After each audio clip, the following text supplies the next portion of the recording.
Doctor, বাচ্চার কান্নার আওয়াজ পাচ্ছি, ডেলিভারি কি হয়ে গেছে? হ্যাঁ অরুণ সাহেব, আধা ঘন্টা আগেই ডেলিভারি হয়ে গেছে, আপনার ছেলে হয়েছে। আচ্ছা ডাক্তার, একটা জিনিস আমার মাথায় খেলে না, বাচ্চারা ডেলিভারি হওয়ার সাথে সাথে কান্না করে কেন? ধরেন আপনি কারো বাসায় 9 মাস ফ্রিতে খাচ্ছেন, ঘুমাচ্ছেন, থাকতেছেন, হঠাৎ করে যদি আপনাকে লাথি মেরে বের করে দেয়, তখন আপনি কি করবেন? এই কই তুমি, পাশের বাড়ির টুম্পা ভাবি ওভাবে রাগ হয়ে চলে গেল কেন? আমিও তো বুঝলাম না হঠাৎ করে এভাবে রাগ করে চলে গেল কেন। কিছু তো একটা অঘটন ঘটাইছো, তা না হলে ভাবি এভাবে রাগ হয়ে চলে যেতে পারে না। কিছুই ঘটাই নাই, ভাবিরে বললাম ভাবি চা খাবেন না ঠান্ডা খাবেন, ভাবি বলল দুটোই নিয়ে আসেন, তারপরে আমি চায়ের ভিতরে বরফ দিয়ে নিয়ে আসছি। हम इसका पति है, हमको सिर्फ फांसी का सजा चाहिए। পলাশ সাহার মাকে দেখে প্রত্যেকটা পুরুষের বোঝা উচিত আসলে মায়েদের দুইটা রূপ থাকে। একটা রূপ ভালো, যেটা ছেলেদের ক্ষেত্রেই প্রকাশ পায়, আরেকটা রূপ হলো শাশুড়ি হিসেবে জঘন্যতম রূপ, যেটা শুধুমাত্র ছেলের বউদের সামনেই প্রকাশ পায়। সব পুরুষ মানুষই স্বামী হবার পর একটা কথা মাথায় রাখবেন, আপনার মা আপনাকে যতটা ভালোবাসবে তার অর্ধেক পরিমাণ ভালোবাসাও কিন্তু আপনার বউকে দিবে না।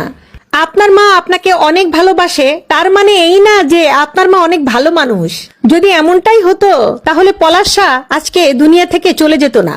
প্রত্যেকটা পুরুষ মানুষ মনে রাখবেন, আপনার মা যখন শাশুড়ি হবে তখন সে শুধুমাত্র শাশুড়ি না, তখন সে একজন ভালো অভিনেত্রীও হয়ে ওঠে।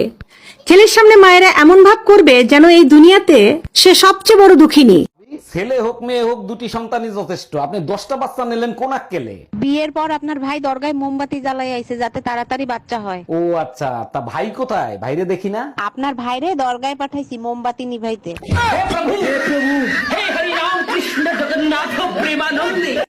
এটা কি তার আনছো? খেজুর দিয়া মাংস, ওই যে খেজুর আনছিল ওগুন দিয়া মাংস রান্ধি দিছি। কিতা দিয়ে আনছো তুমি? খেজুর।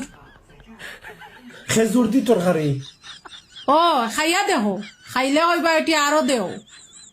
খাওয়ার রুচি শেষ, মরে গেছেন খাওয়ার রুচি। খাওয়ার রুচি আর নাই। খাও না হেনেতে, খাইলে তো দেখবা এনে খিলান মজা হইছে। আমি তো খালি তোমার মুখে দি চাইয়া আর যে তোমার মুখও যে অত ফুর্তি করতে কি যায়, আর খেজুর দি তরকারি রান্ধিয়া মুখরে এমন মেলানি দিলে তুমি। কিতা আমি করতাম? আমি তো গুছা করতে করতে শেষ, এমন না গুছাও আমার স্টক শেষ হয়ে গেছে। করতামটা কিতা তোমার? তুমি কিতা করলে তুমি ভালো হইবে? আমি পালা আছি এখন তো খাইলাম। আমরা ভাল লাগে না কিছু। কোনো কাজ কি তুমি ঠিক মতো করতে পারো না? তোমার সমস্যাটা কোথায়? সরি বেবি, নেক্সট টাইম আর এরকম ভুল হবে না। আমি বুঝি না, তোমারে কিছু বললেই তুমি সরি বলে আমার ঝগড়া করার মুডটা নষ্ট করে দাও। কারণটা কি বলো তো? তাইলে শোনো, এক জঙ্গলে এক হাতি আর এক গাধার সাথে তুমুল ঝগড়া হচ্ছিল। ঝগড়ার কারণ হয়েছে গাধা বলতিছে আকাশের রং লাল আর হাতি বলতিছে আকাশের রং নীল।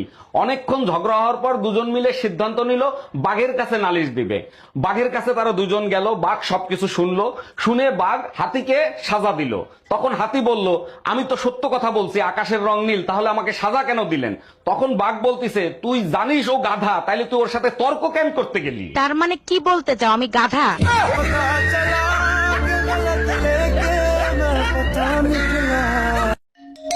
এত রাতে ভাবি ফোন দিছে।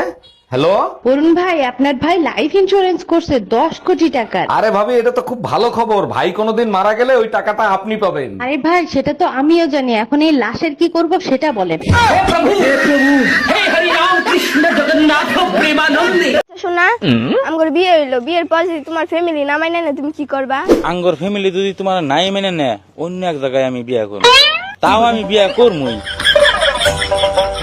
অরুণ ভাই, ইনকাম ট্যাক্স থেকে লোক আসতেছে, আপনার ঘরে কোনো কালাধন থাকলে সরিয়ে ফেলেন। ভাবি, ঘরে তো কোনো কালাধন নাই, এক কাজ করি, আমি ঘরের থেকে পালায়ে যাই। আরে ভাই, আপনার ঘরে যখন কোনো কালাধন নাই তাহলে আপনি কেন পালাবেন? আরে ভাবি, কালাধন তো আমার সাথেই আছে, ওটা যদি নিয়ে যায় তাহলে আমার কি হবে? আরে ভাবি, আপনার সারা শরীরে মাইরের দাগ, কি হয়েছে? কে মারছে? আর ভাই বললেন না, আপনার ভাই প্রতিদিন রাত্রে মদ খেয়ে আসে আর আমাকে মারে। এটা তো খুবই জঘন্য কাজ। তা আপনার শ্বশুর শাশুড়ির কাছে বিচার দিতে পারেন না? ম্যালেরিয়ার বিচার মশার কাছে দিয়ে কোনো লাভ আছে বলেন?